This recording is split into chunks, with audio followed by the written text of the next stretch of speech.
In the four Gospels, Jesus is portrayed making 7 different statements while hanging on the cross, traditionally called the 7 words from the cross. On Good Friday, I imagine him speaking these words into East Gippsland.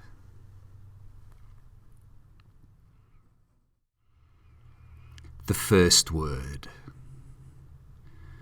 the word of forgiveness. When the summer bushfires ripped through the homes of many in this part of the world, they exposed toxic building materials and other harmful stuff. As a result, the clean-up before the rebuild is a long, slow, difficult process. Because in so many ways over the years we have done things and put things into the world without knowing what we were doing. Sometimes we are our own worst enemies.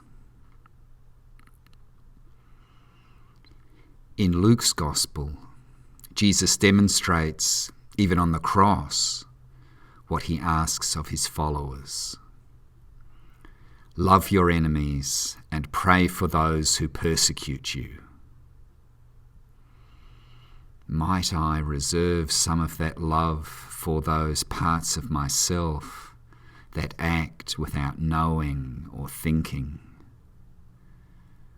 For when we fail to be the loving creatures God makes us to be, Jesus doesn't forget or forsake us, not even on the cross. He offers hope for a new beginning out of great brokenness. A new beginning for us and for the world. Jesus says, "Forgive them. They do not know what they are doing."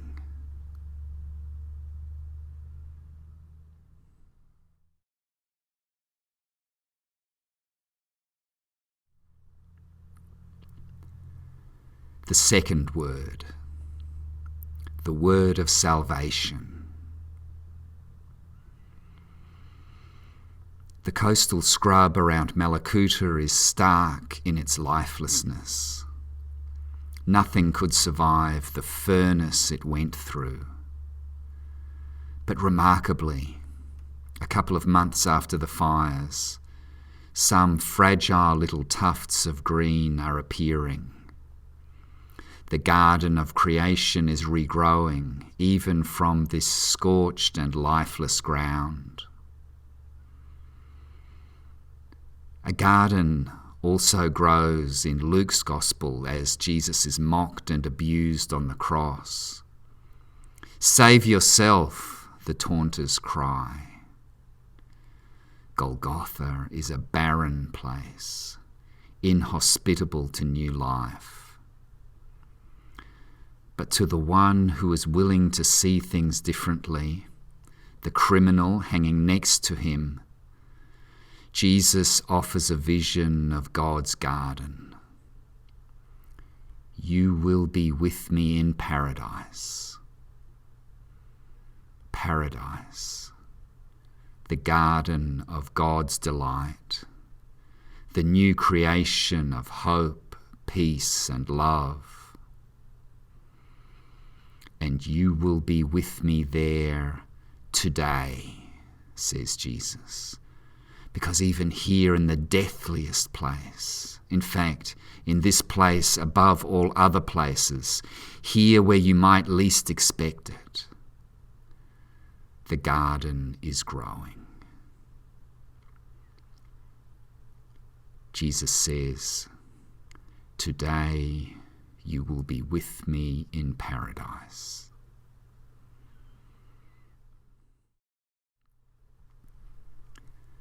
The third word, the word of relationship.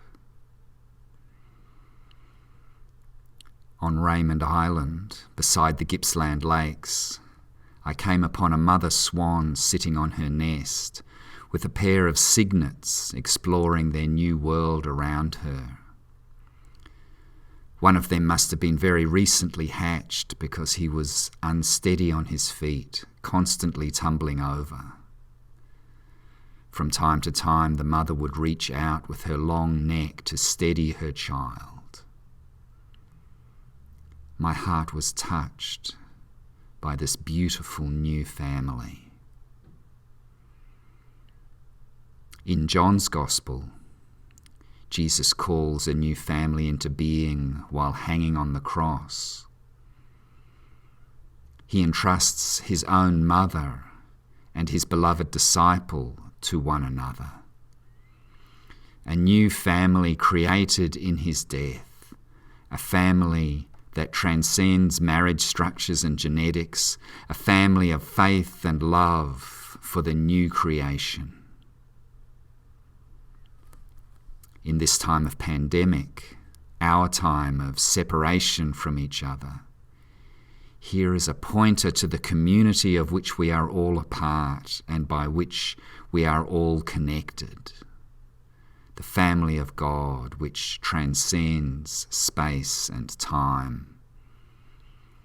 A family born at the cross. Jesus says, "Woman, here is your son."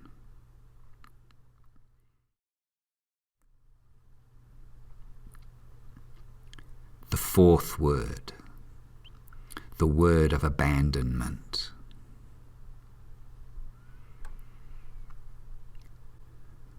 Whenever I have stopped and looked at buildings that have been burnt down in the fires, it has felt like a terrible invasion of privacy. We usually keep our loss behind the closed doors of our lives. We shelter inside with our grief. But the fires have torn down the walls and the loss is out there to be seen by any passerby. Even though I received permission to capture and share images of this elderly man's shed, I felt uncomfortable doing so, like I was tromping around on the sacred ground of his family's grief.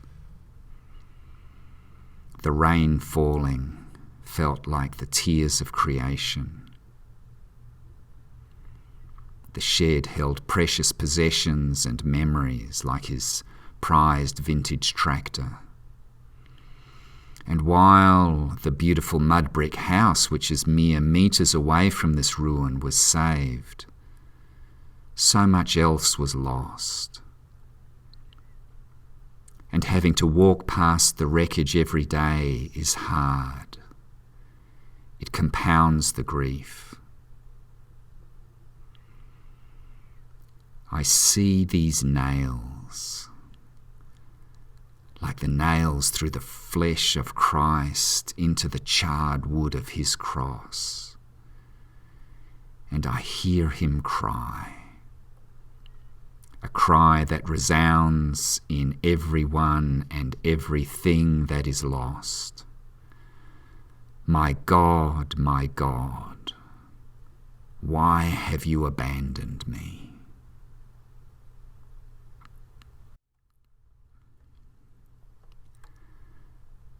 The fifth word, the word of bodily distress. East Gippsland has been thirsty country. Years of drought prepared the way for the fires. Now the rains have come, but we are still thirsty here. The coronavirus pandemic has us thirsting for human connection. Jesus asks for a drink twice in the Gospel of John. Once near the beginning from the Samaritan woman at the well, and once here near the end on the cross. In both cases, through his thirst, he offers himself as the source of the living water of the Spirit. Here on the cross, A soldier thrusts a spear into his side to make sure Jesus is dead. And like the breaking of the waters in childbirth, blood and water come gushing out from his thirsty body. Mystery of mysteries. New life is born through his death, like the rains bringing green from the parched earth. Jesus says, I am thirsty.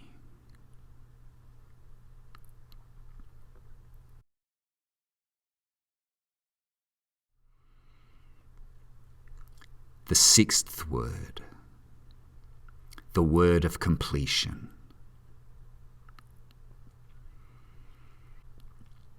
After an autumn rain shower, I go outside, and on the branch of a tree come upon a mess of decaying leaves, matted together with a tangle of spider webs.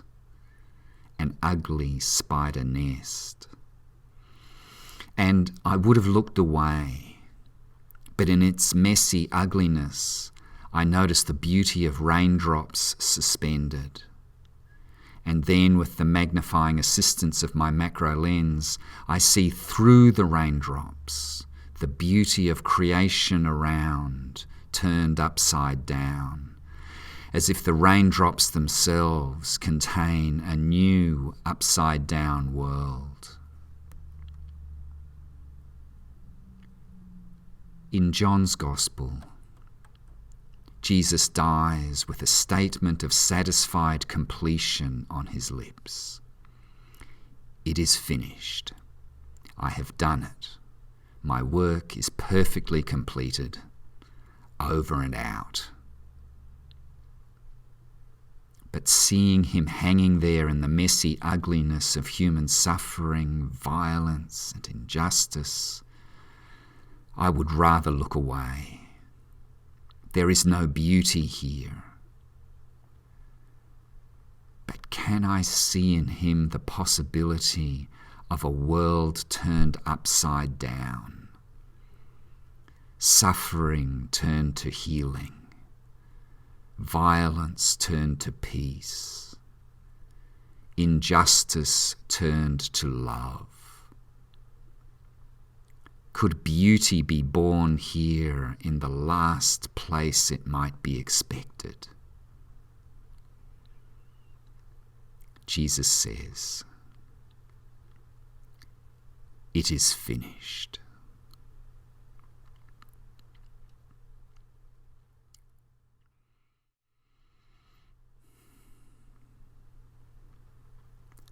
The seventh word, the word of homecoming.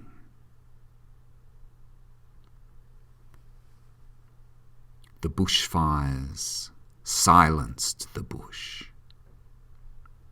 Birds stopped singing there.